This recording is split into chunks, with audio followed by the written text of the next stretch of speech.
Bismillahirrahmanirrahim. Alhamdulillahirabbil alamin. Allahumma shalli wa sallim ala sayyidina Muhammadin al-amin wa ala alihi wa sahbihi ila yaumiddin. Subhanaka la ilma lana illa ma 'allamtana innaka antal alimul hakim. Wa la haula wa la quwwata illa billahil aliyyil azim al azizil alim. Adada kulli harfin kataba wa yuktabu abadal abidin wa dahra dahirin. Radhiyallahu anni wa ankum wa an jami'il muslimin. Fasal yang kelima pada menyatakan faraj atau kemaluan. Nah ini. Jadi kita sudah di bab yang kelima daripada maksiat zahir, yaitu dosa-dosa di kemaluan. Ketahui olehmu ujar sidin bahwasanya Allah subhanahu wa ta'ala menjadikan ia akan engkau akan kemaluan karena kegunaan akhirat, yaitu mengadakan anak dengan dia. Karena ada sabda Nabi sallallahu alaihi wasallam, berkawinlah oleh kamu niscaya kamu mendapatkan anak-anak, maka bahwasanya aku bermegah-megah dengan kamu akan segala umat pada hari kiamat. Nah jadi karena pada hari kiamat itu umat yang paling banyak adalah umat baginda Rasul sallallahu alaihi wasallam. Nah ini jadi Nabi kena berbangga-bangga sidin dengan umat sidin. Dan mudah-mudahan kita diakui oleh sidin sebagai umatnya baginda Rasul sallallahu alaihi wasallam. Nah, mudah-mudahan. Bermula mensyukurkan. Ini anggota mensyukurinya nih, artinya jangan sampai kita kufur. Artinya kada mensyukuri. Arti kada mensyukur itu di dalam maksiat lawan Allah subhanahu wa ta'ala, memelihara daripada yang diharamkan oleh Allah subhanahu wa ta'ala, seperti berzina. Nah berzina, kadada perbuatan yang paling hina, paling kada bagus selain perbuatan zina ini. Nah jadi mudah-mudahan kita, anak dan cucu kita dihindarkan daripada perbuatan zina ini, karena perbuatan zina ini sangat dimurkai oleh Allah subhanahu wa ta'ala. Apabila di dalam hadis itu ada, atau di dalam kitab-kitab, bila orang berzina nih, orangnya masih bujang, ya kah? Maka itu akan dicambuk, ya kah? Dicambuk 100 cambukan. Itu apabila orangnya bujang. Tapi misalnya statusnya sudah pernah berumah tangga, janda kah, duda kah, ya kah? Lalu berzinanya, maka itu hukumannya dikubur hidup-hidup, ditinggal kepalanya, dan orang nang lalu melewati itu harus melempar lawan batu sampai mati. Nah itu anunya, abarnya taubatnya. Dan peraturan nangka ini harus bujur-bujur, ada saksinya. Ada boleh kita menuduh orang tuh ya bakas melahomnya mam tadinya di rumah situ, ada boleh ujian. Ini harus ada 2 orang saksinya, dan orang nang saksi nang melihat ini harus sebagaimana jarum lawan banang naman cucuk, dasar bujur ka cucuk ka dalamnya. Nah, jadi misalnya sekadar ini aja berduaan aja di rumah, kada mesti lagi kada kawa kita menuduh orang kaita, harus bujur-bujur yakin, dan kada boleh saurangan, harus 2. Dan kisos ini terjadi di negara Islam aja. Orang nang pengaruhnya hukum di negaranya itu dengan hukum Islam.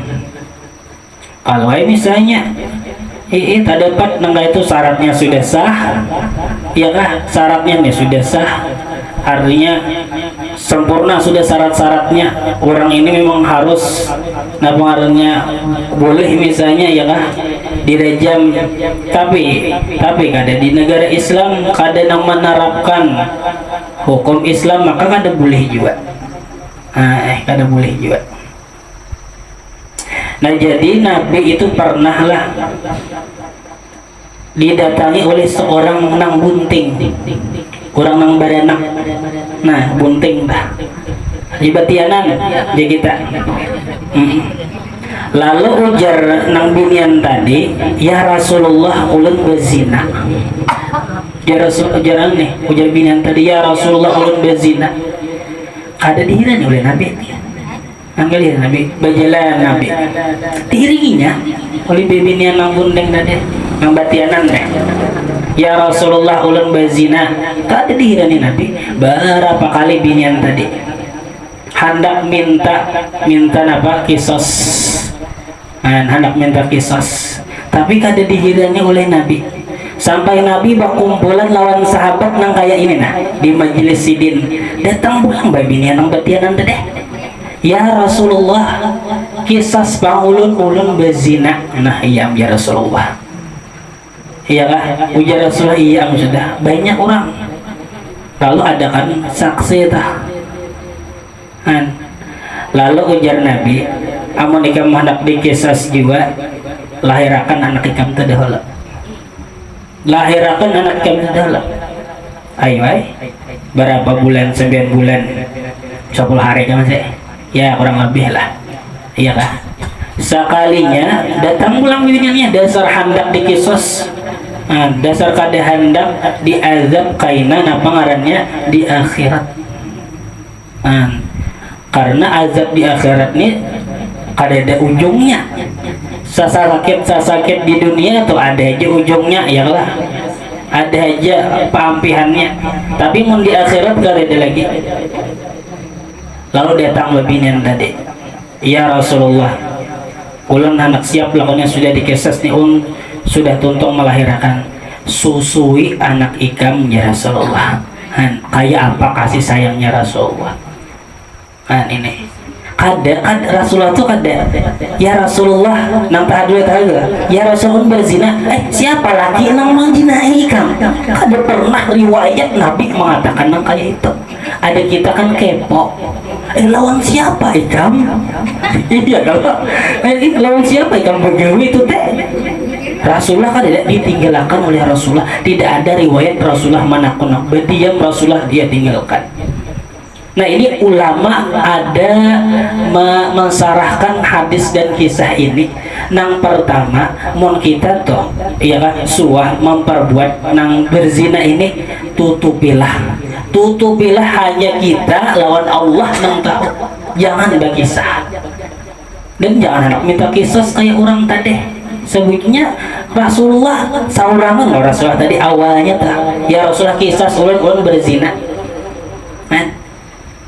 Artinya apabila ketahuan nih lawan orang berzina nih, 100 tahun akan datang terhina tatap. Nyegawiannya kada baik zina ini. Orang tuh misalnya lah bisi anak dari hasil zina nih, iya kah? Lalu disambat orang, anak kampang ya, supaninya lain lawan ikam ja anak mantan maling. Kada tapi orang tapi aib daripada zina ini luar biasa. Jadi tutupilah aib kita mun pernah menggawi, iya kan? Dan tutupilah aib orang nang beriman nang menggawi tadi, karena Rasulullah meninggalkan. Dan ada juga di riwayat nang lain, Rasulullah ini pernah didatangi juga oleh perempuan tadi. Ya Rasulullah ulun berzina, kisos ulun, rajam ulun. Kalau ikan berciuman haji ya Rasulullah, kalau ikan berjapayan haji ya kada ya Rasulullah. Nih beginian antik juga.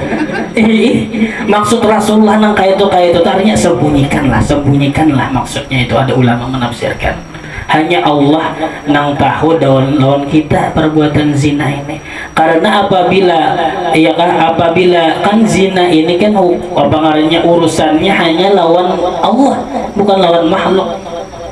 Jadi pintu keampunan Allah Subhanahu wa taala itu sangat besar.